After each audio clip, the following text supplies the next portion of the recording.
વિદેશમાં આવું છે. મને એક ભાઈ પૂછતા હતા, હમણાં વિદેશ ગયો ને ફોરેન ટૂરમાં, એટલે મને કહે સુખદેવભાઈ આ અમારું ફોરેનનું સિટી સારામાં સારું છે, અહીં તમે 10 કિલોમીટર ચાલો ને એટલે એક દારૂનો બાર આવે. એટલે મેં ભાઈને જવાબ આપ્યો તો મેં તમારા સૌરાષ્ટ્રમાં અને તમારા વિદેશમાં એટલો ફેર છે કે તમે 10 કિલોમીટર હાલો ને બાર હાલે, અને અમારા સૌરાષ્ટ્રમાં તમે 10-15 કિલોમીટર હાલો ને કંઈક પાણીનું પરબ અને એક અન્નક્ષેત્ર આવે. વિચાર કરજો. વિદેશમાં એક ભાઈ મને લઈ ગયો ક્લબમાં, મને કે સુખદેવભાઈ આ જે બધા દારૂ પીવે ને એ દ્રાક્ષમાંથી બને, દ્રાક્ષમાંથી. મેં અમારા ભારતમાં તમારામાં એટલો ફેર છે, તમે દ્રાક્ષ પીપીને જીવો છો અને મેં રુદ્રાક્ષની નીવે જીવી રહ્યા છે. વિચાર કરો કે સાચામાં સાચો આ દેશ અણમોલ છે આપણો દેશ. અને હવે યુવાનોને કશું કરવાનું નથી, યુવાનોને બલિદાન નથી આપવાના, શહીદી નથી વરવાની. હાસ્ય છે ને, હાસ્ય માત્ર ડાયવર્ઝન છે. હાસ્ય કરવું જ જોઈએ, દાંત કાઢવા જ જોઈએ. અઠવાડિયું દાંત કાઢો, મોટા રૂપાળા થતા જાય. કાળા કોણ પડે? મીંઢા. કરોડોપતિના બંગલામાં એક ભિખારી ઉભો હતો, કરોડોપતિના બંગલામાં. એમાં કરોડોપતિની બાઈ ભિખારી પાસે ગઈ. એ કે શું કરે છો? તો કે રોટલી ખાવ. તો કે ખાઈ લીધી? ભિખારી કે નથી ખાધી. તો કે ઘી ચોપડ્યું? ઓલી બાઈ એમ પૂછ્યું. તો કે ઘી નથી ચોપડ્યું. તો કે ઘી ચોપડાવીને રોટલી ખવાય? તો કે તો શું કરું? તો કે લાય ઘી ચોપડી દઉં. એ રોટલી લઈને બાઈ કરોડપતિને બંગલામાં વહી ગઈ. એટલે ઓલો ભિખારી ઉપરના બીજો ભિખારી આવ્યો. એ કે તારી રોટલી લઈ ગઈ? તો કે હા. તો કે ગઈ. તો કે કેમ? તો કે કાલે મારી પાસે શાક લઈ ગઈ. આ શેરીમાં આપણે માગવા આવી છે કે લોકેશન દેવા એ કાંઈ ખબર પડતી નથી. એક જણો તમને હિન્દી બોલતો તો આ હાથ રાખ્યો. કેમ ને હાથ રાખ્યો? તો કે ઉપર લીટી આવે લે. એક કલાકારના સોગઠા તળાવમાં પડી ગયા. તળાવમાં વાંકો વાંકો જોતો, બીજો કલાકાર નીકળ્યો. એ કે શું જોવો? તો કે આમાં મારા સોગઠા પડી ગયા. તો કે કલાકાર છો? તો કે હા. તો કે એમ કરો, અંદર ન પડતા 250 ગ્રામ ગાંઠિયા લઈ આવો.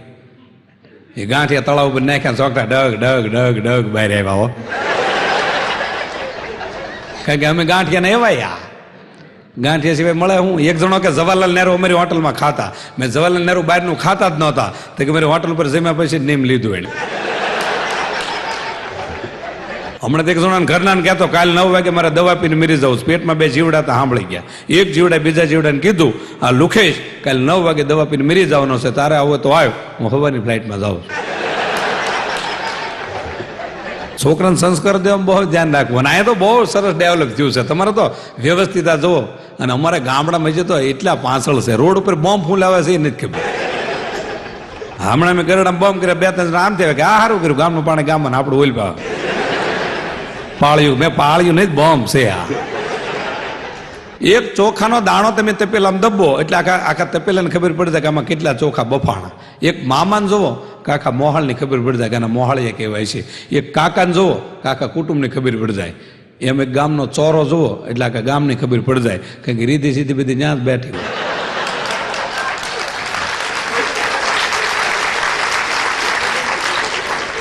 સાપા ખોલીને જ બેહાતું. અને એ બધા સોરે બેઠા જે વાતું કરે, આપણે અણુબોમ્બ બનાવતા એ બાજુ બેહતા છે, એવી રીતે વાતું પાડે.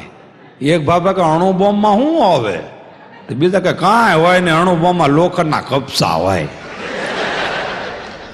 એ ફૂટે કપસા ઉડે, જેને મોટું કપસો આવે મરી જાય, બાકી મૂંઢ માર વાગે. કપસા તો આ ભેળા ક્યાં જ. એક બાબા હમણાં કહેતા કે આ વગર વાયરે વાતું થાય એ કઈ રીતે થાય છે? બીજા બાબા કે હું બોલું તું સાંભળે? તો કે હા. તો કે બસ આમ જ છે. આ સંસ્કારો બધા અહીં સુધર્યા. આ રિવાજ બહુ હારે કે અમારા ગામડા તો એટલા પાછળ છે કે એની વાત જ જવા દો. હવે તો બધું ડેવલપ થઈ ગયું. અમારા ગામડામાં એક બાબા ઓફ થઈ ગયા રાતે. તો બધા એવો નિર્ણય લીધો એ કે ભાઈ આ રાતે આદમી ન બારા કઢાય, કે જીવતા મિરેલા. તો કે હવે નાના મેં બાંધશું. તો ડોશીમાં 4 વાગે જાગ્યા. એ કે તમે બધાને ભેળા કરો ને કે હું થોડુંક સિરાવી લઉં. એ સવારે 9 વાગે મેં બધા ભેળા થયા. એટલે હાલો નને મેં બાંધવી. હવે ગામડાના રિવાજ કોઈ જોવે જ નહીં કાંઈ. 4 ફૂટ નને મેં પોળે કરી, ખડકી 3 જ ફૂટ. મેં એક જણ કીધું બારા કેમ કાઢશો? તો કીધું અડધો ત્રાહો કરશું. બે આખી જિંદગી નીડેલો ને બધાને. પછી બધા કે દોણેમ તાપ કરો, દોણેમ તાપ. તો 4 જણા દોડ્યા, હલો હલો દોણેમ તાપ કરો. તો એક જણો કે ઘી નાખજો. તો કે આખી જિંદગી ગામમાં હેરાન બધાને કર્યા છે, નથી સારા કામમાં ભેળ્યો. આની 180 કિલો ઘી બગાડાય? કરું નાખો કરોડો. એ દોણ એમ કરું નાખ્યું ને ભડકો છો 4 જણા ડોકાતા એના નેણ લઈ લીધા. એ શારેના નેણ વી કે નાણ ગયો ને દેદુ ના નેણ ગયા છે. એ નના મેં બાંધી અને ઉપાડે રામ બોલો ભાઈ રામ રામ બોલો ભાઈ. હજી ખડકે પોઈ ગયા કે ખડકે મેં ખીલો નને મેરી વરાણો લોહી નીકળ્યું. ભાભા બેઠા ત્યાં ક્યાં લઈ જાઓ સાહેબ મને હુરાવીને. તમે વૈયા ગયા હતા આમ થોડા વૈયા થાય હજી કેટલી લોન ઉપાડવાની બૂચ મારવાના છે કેટલે ને વળી પાછા હેઠા ઉઈ રહ્યા. 7-8 વર્ષ જીવ્યા વળી પાછા મરી ગયા. નને મેં બાંધતા હતા નને મેં ઉપાડે કે એનો છોકરો બોકલો અગાઉ ઉભો રહી ગયો. એ કહે આ વખતે થોડોક નિશા રહેશો નિશા રહેશો. નને મેં ઉપાડી રામ બોલો ભાઈ આમ રામ બોલો ભાઈ આમ રામ બોલો ભાઈ આમ. એ ઘરે ઢાળ શરૂ થયો પાદર સુધી ઢાળ અને આમથી કેરોસીનનો કુકડો રાજદૂત લઈને કોઈ ગાયલું આવે. એ નને મેં અડાડી નને મેં પડી હેઠી મીડિયા બધા બાંધવા. ભલામણા કેવો માણસ હોય. નને મેં લાવી તને ખબર નથી તારે ગાડી ઊભી રાખવી પડે દે બ્રેક મારી દેવી પડે. તો ઓલો ગાડીવાળો કે પીડ્યો કેમ બોલતો ને તમારો શું વાંધો લઈ નથી બોલતો એટલે તમે 200-250 જણા હેરાન થાય પછી. એ સ્મશાને લઈ ગયા. હવે અમારા ગામડાના સ્મશાને જોવો અડધા ગામડામાં અડધામાં પતરા જ દીધી. સોમાં અડધો પડે ને કે વરસાદ આવે બધા આળહું ગયા હોય. એ કે હાલો અડધો બપોર ઘેડે બાળશું. તો ઓલો પાછો અડધો જ મર્યો કે મારે આટલું માવો બાવો લેતા આવજો તમારું કોઈ નક્કી નહીં કે. પછી કે બધા નાઈ લ્યો સ્મશાનમાં. મેં સ્મશાન યાત્રા એમ કહેતી કે બધા નાઈ લ્યો. તો સરકારી ડેંગી ભોક દો મોઢ્યું એટલી હોય એમ. આમ નાવું કેટલા કે 300 જણા નાવા વાળા. એ કોઈ કોરા ન રહેશો. હવે આમાં કેમ કોરું ન રહેવું. મેં 300 જણા 4-5 કલાકે નાહે. તો કે કામ કરો ને ડેંગી હુરાવતા હતો ને ક્યાં હતા અને ઉપર ડેંગી હલાવો. તો ઓલો અમારે અર્જણ જાડો ને તો શીકરી પાના બોલ પકડાઈ ગયો. નો ઓલપા નીકળે નો આણપા નીકળે. એ કે સરપંચની ચૂંટણી વખત તમને મારી પાસે દાય છે ને તમે મને હાથે કરીને હલવાડ્યો ને. મેં તો એવું નથી તું હલવાણો છો. એ ગ્રામ પંચાયતે પાના લઈ આવ્યા ડેંકી ખોલી એને બહારો કાઢ્યો. પછી કે ન્યાય એવો નિયમ અમારા ગામડામાં કે ભાભા વૈયા ગયા ને મેં તાત્કાલિક પૂન કરવું. હવે તાત્કાલિક પૂનમાં શું કરે લોટનો પીંડો આમ શેકે નને મેં હળગતી હોય ન્યા અને એ લોટનો ગળજો કૂતરા નીરે. હવે કોકને લોટ લેવા બોખલાને મોકલ્યો 15 મહિનાનો પડતો લોટ ઢોરના ઢાળીએ મેં લઈ આવ્યો. બળદ ન તડતા એવો લોટ અને એનો પીંડો એક શેક્યો નને એક કૂતરાને દીધો. એ કૂતરું ઊંઘી ગયું. એ બીજા 20 કૂતરાને કહી આવ્યું. એ તો ગયો પણ આપણે નાતને લેવા ઉભો થયો છે.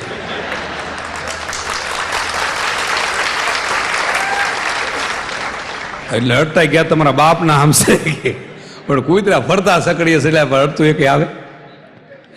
આવા રિવાજ હતા એને એમ તો ક્યાંય ગયા નહીં. ગામડાવાળા હવ પહેલી વાર હું તમને કહું હવ પહેલી વાર મુંબઈ ગયા તો મારી દિશા તમે જુઓ કોઈ ટ્રેનમાં ગયેલા નહીં. અમારે ગઢડા સાંજે 6 વાગે ટ્રેન ઉપડે. તો એક જણો મને કહે 6 વાગ્યાનો ટાઈમ છે 20 રૂપિયામાં અમદાવાદ લઈ જાય આપણે જવામાં શું વાંધો છે ચાલો જાવી. એ 6 વાગ્યાની ટ્રેન ડબ્બો આખો હાઉસફુલ. મને કે આમાં કેમ જવું. મને કે ઉભા રહ્યો હમણાં 1 મિનિટ ડબ્બો ખાલી કરી નાખું કે યારું નીકળ્યો આખો ડબ્બો ખાલી. મને કે બેસી જાઓ ગમે પાર્ટીએ હોઈ જાઓ. અમે પાર્ટીએ હોઈ ગયા. હવે ઘરે રાટી બોલાવી. હવે જાગીને એક જણને પૂછ્યું રખડતો ને કયું ગામ આવ્યું તો કે ગઢડા. મેં કેમ ગઢડા આવ્યું તો કે ડબ્બો પછી રદ કર્યો યારું નીકળ્યો તો એમાંથી 20 રૂપિયા દઈને ગામમાં ડબ્બામાં હોતા બોલો. ગુજરાતી પિક્ચર હારા બનવા મીડિયા આવે જોવાનું જો બધા સરસ બનાવે. નકર પહેલા આપણે ગુજરાતી ફિલ્મ ક્યારેક ક્યારેક એવા આવી જાય છે. તમે બધા સુખી છો એનું કારણ જ હિન્દી પિક્ચર બહુ જોવો છે. હિન્દી પિક્ચર 200 જોવાના ગુજરાતી પિક્ચર 100 જોવાના. પણ હિન્દી પિક્ચરની અંદર હીરો કંઈક ધંધો કરતો હોય છે. ગુજરાતી પિક્ચરમાં હાવ નવરા છે તો પ્રેમ મહેનત થઈ જાય. ઇન્ટર પેલા દલડું દઈ દીધું યાર પ્લાસ્ટિકનું હોય એમ મોડું જ નથી થવા દેતા. અને ગુજરાતી પિક્ચરમાં હવે ડાયલોગ હારા મીડિયા પહેલાંય સારા આવતા. ગુજરાતી પિક્ચર ખરેખર હારા પણ અમુક પિક્ચર એવા આવી જાય છે અને કાંઈ ન હોય. એક જણો દોડતો આવે શું થયું કે ગજબ થઈ ગયો ગજબ. તો કે થયું છે શું તો કે ગામનો ખૂંટીયો ગાંડો થયો છે. તો કે એને પકડવો કોઈ મરજ નથી છે હીરો હાવ નવરાય. ખૂંટિયા પકડવા સિવાય કોઈ બિઝનેસ ધંધો નહીં.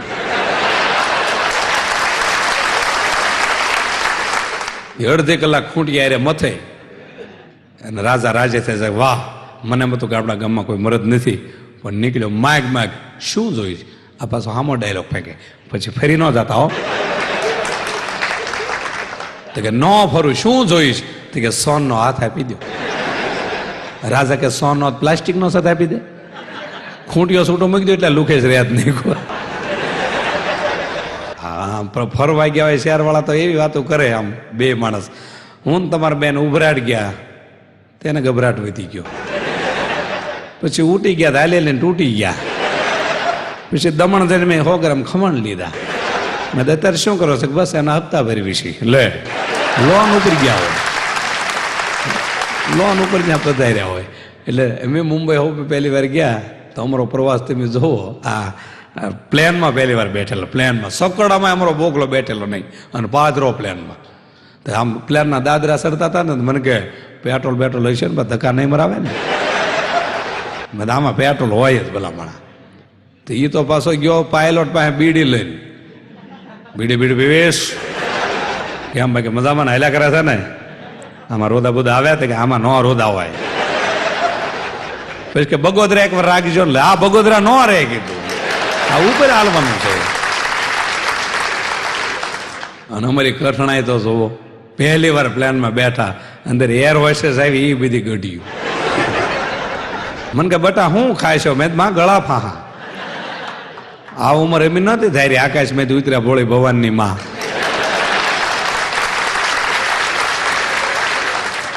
સમોસા લઈને આવ્યું છે, અણકોટ લઈને આવ્યું એમ.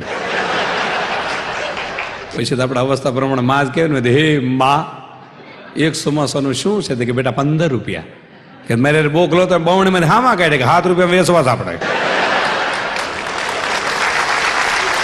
ઉતરી ગઈ એટલી, આપણે નોકરી જ નથી કરવી.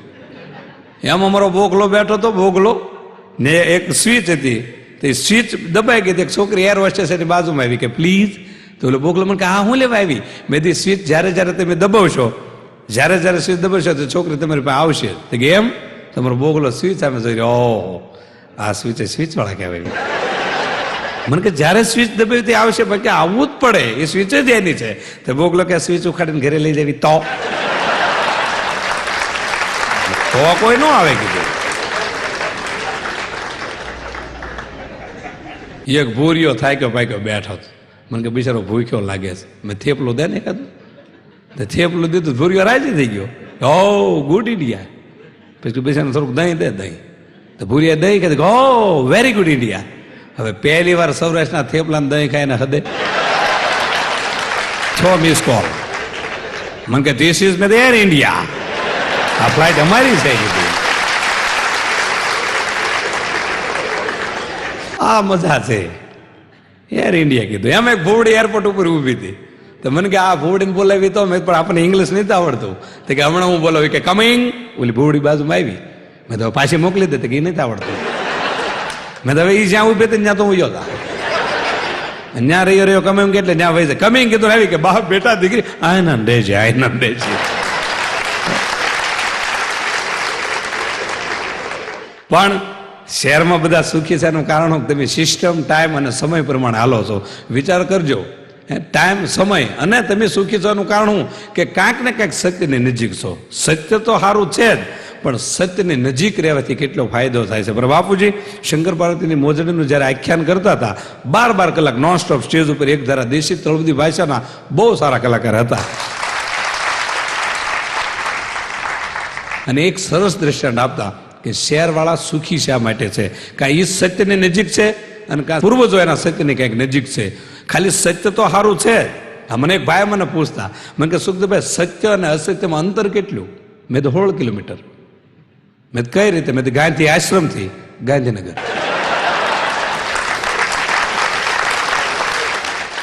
એટલું જ કિલોમીટરનું અંતર છે. એક જણ તમને ડોક્ટર પાસે ગયો કે સાહેબ મને શિંગડા ઉગતા એવું લાગે. સાહેબ કે પાછળ હાથ ફેરવજો, પૂંછડું ઉગશે. તો કે કેમ? તો કે તમારા બાપુજી કેટલ કેમ્પના ગાયોના ઘાસચારાના પૈસા ખાઈ ગયા છે, એટલે ઢોરના લક્ષણો લોકેશો તમારા હળવે હળવે આવશે. હું સત્યની વાત કરતો, સત્ય સારું છે જ, પણ સત્યની નજીક ખાલી વૈયા જાઓ તોય કેટલો ફાયદો થાય છે. એ મારા બાપુજી દ્રષ્ટાંત સત્યની નજીક જવાથી. વિચાર તમે કરો કે એક સ્કૂલ હતી, એમ એક છોકરાને પ્રશ્ન પૂછ્યો, બેટા બિલાડીને કેટલા પગ આવે? એટલે છોકરો કે સાહેબ 5. સાહેબ કે આનો જવાબ વાંચો, સાહેબ ઇનામ આપી દો. એ છોકરો ઇનામ લઈ એના ઘરે ગયો, અને એને માન કીધું માં હું ઇનામ લાવ્યો છું. તો કે તને શું પૂછ્યું? તો કે મને શિક્ષકે એવું પૂછ્યું કે બિલાડીને કેટલા પગ આવે? તે બટા ત્યાં કેટલા કીધા? તો કે મેં 5. એની માએ છોકરાને એમ કીધું કે બેટા ભલે આપણે ગરીબ રહ્યા, ભલે આપણે ઝૂંપડામાં રહેતા હોય, ભલે આપણે ટકનું લાવીને ટકનું ખાતા હોય, હવે ખોટા જવાબના બેટા તું એમ ઇનામ લાવીશ ને તો બેટા તને ટેવ પડી જાય. આ ઇનામ આપણે નથી જોતું. એ બાવડું પકડીને એની માં સ્કૂલે લઈ ગઈ અને શિક્ષકોને કીધું કે મારા છોકરાએ હાવ ખોટો જવાબ આપ્યો, છતાં તમે એને ઇનામ આપ્યું. આવું શિક્ષણ તમે ભણાવો છો? તે શિક્ષકોએ બહુ સરસ જવાબ આપ્યો હતો કે તમારો છોકરો જવાબની દ્રષ્ટિએ બહુ ખોટો છે, જવાબની દ્રષ્ટિએ ખોટો, પણ આમ હાવ સત્યની નજીક છે એટલે એને ઇનામ આપ્યું છે. કે કઈ રીતે? તો કે બીજા જેટલા છોકરાને પૂછ્યું બિલાડીને કેટલા પગ આવે, કોકે 16 કીધા, કોકે 8 કીધા. હાવ 4 પગની નજીક જો હોય તો તમારો દીકરો હતો એટલે ઇનામ આપી દીધું છે એને. એમ સત્યની ક્યાંક ને ક્યાંક નજીક રહ્યો તો સરસ મજાનો ફાયદો થાય. શ્રી રામ ઓડિયો ટેલિફિલ્મ્સ પ્રસ્તુત હાસ્યનો ફાઇટર, હાસ્યની મોજડી કંપની એવી ઓરિજિનલ વીસીડી કે જે ગૌરવવંતી આપણું કંપની છે સંગીતની, ગુજરાત ગૌરવ લે કે સારામાં સારું મનોરંજન આપતા હોય તો રામ ઓડિયો ટેલિફિલ્મ્સ એટલે એમની વિડીયો સીડી ખરીદવાનો આગ્રહ રાખો.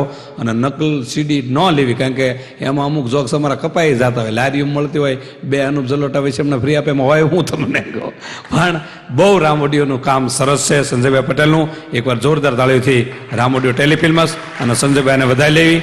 જય હિન્દ, જય ભારત.